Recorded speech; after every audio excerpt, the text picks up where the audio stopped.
Hi everyone, this is AJ and welcome back to the channel. Welcome to my latest weekly watch roundup, where I take a quick look at the things that I've been watching over the past 7 days. Luckily there have been some for reasons.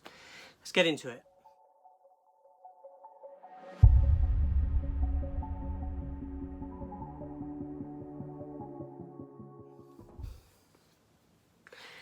Okay, so let's just dive straight in, shall we?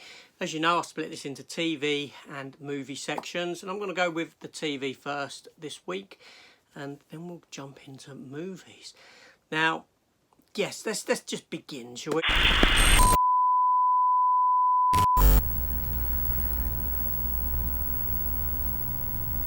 So the first thing this week is What We Do in the Shadows. 2 episodes. I was pleasantly surprised to find out that this programme was back on. I knew there was a 4th season coming, but I don't really keep up to date as to the dates and all this sort of a thing. So to see it was really good. Not only that, to see 2 episodes. Now, What We Do in the Shadows is a TV series that's based upon a film by Taika Waititi, as you know, the director, writer of Thor Ragnarok and Thor Love and Thunder, as well as Jojo Rabbit and a wealth of other stuff. Now, this is a TV series based upon that film. It's set in the same universe as that film. It just follows a different group of vampires that are being followed by a camera crew. The programme is a lot of fun. It is very funny. The humour is... it's just... I can't tell you how good this program is, right? If you're not watching this program, go and watch it. It is superb. It is funny. The characters are all fantastic, and all the humour is based around the characters and what they do, and the fact that you've got these centuries-old vampires living in, you know, modern day, and how they cope with that, and it's just really, really good. Next up is the Orville, latest episode of the Orville. Again, a very strong episode about this alien race that are all females. They have got men, but the men are frowned upon and just not in any sort of high positions in hierarchy or anything like this, all run by women, and the Orville crew want to get them to join their federation, shall we say, for want of a better term. So they pretend that the women are in charge and the men are lesser beings on board the ship. At the same time, we have another story intertwined about Isaac the robot and the potential of him becoming human, so to speak, in the sense of having feelings and all this sort of a thing, because there is another robot that they find that has been experimented on that has these feelings. Strong episode, very good, although not overly memorable. I had to check out what it was about. That's probably just because life's so busy now, but there we go.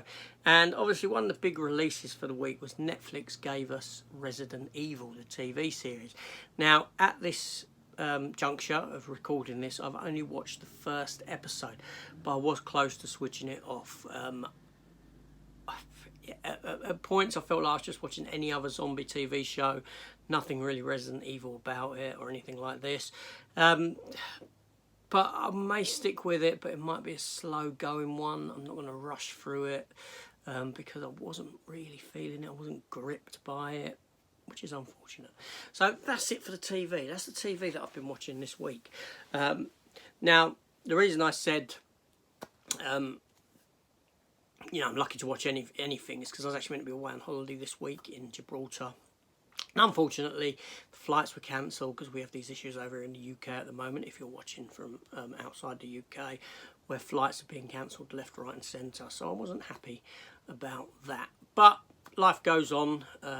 I'll rebook it at some point. Yes. So now for the films. I've got 4 films.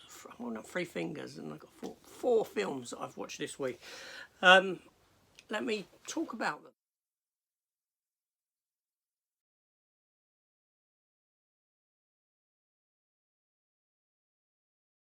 So the first film is Green Lantern Beware My Power, the new animated DC Universe movie.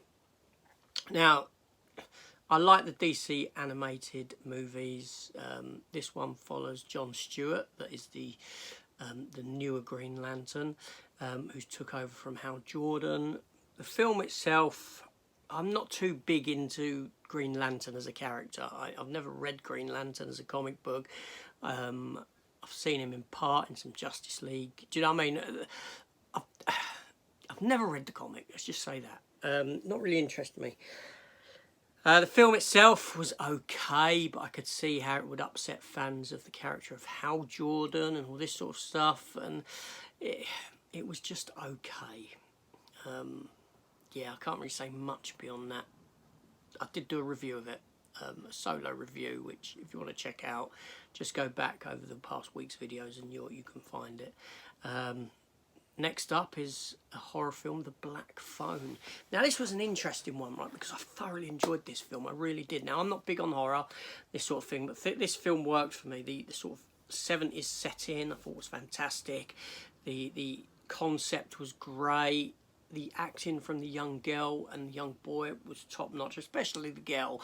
But I will say that I've done a review on this, and one particular scene made me want to switch off, and not because I was getting bored or anything like that, just I found it very harrowing and hard to watch, but I almost reached for the control and switched it off.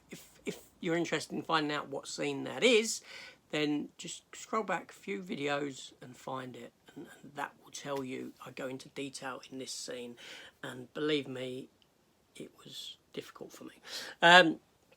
Next up is Red Sonja. Now, Red Sonja I got on the 4K release, the Steelbook edition this week. I thought I'd sit down and watch it over the weekend, and I did.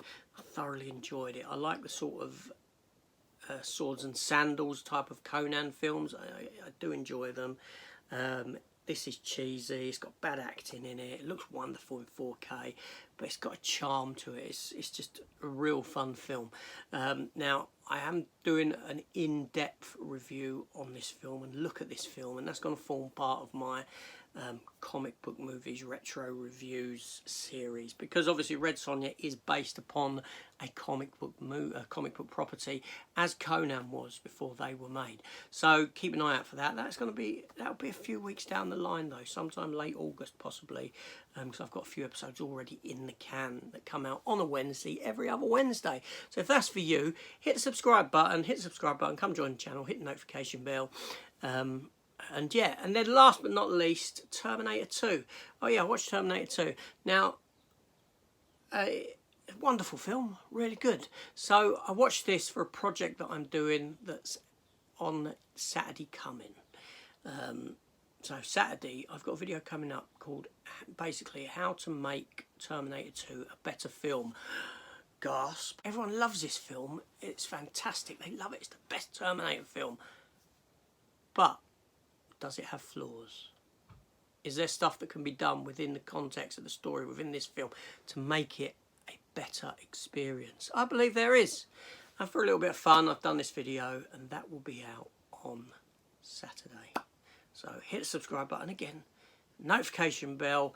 If that doesn't interest you, I don't know what will.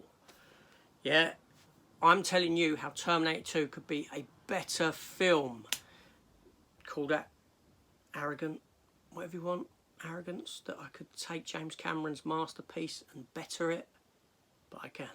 I've had 35 years to think about it. Anyway, that's it. That's what I've been watching. Let me know what you've been watching down below in the comments section. Good, bad, anything, whether you like this stuff I've watched. Let me know your thoughts on the Resident Evil, because I haven't been hearing good things about it. Do you watch What We Do in the Shadows? Let me know. Red Sonja, what do you think of that as a film? And Black Phone, go and check out those videos. And I'll see you on the next one. Take care all, and goodbye.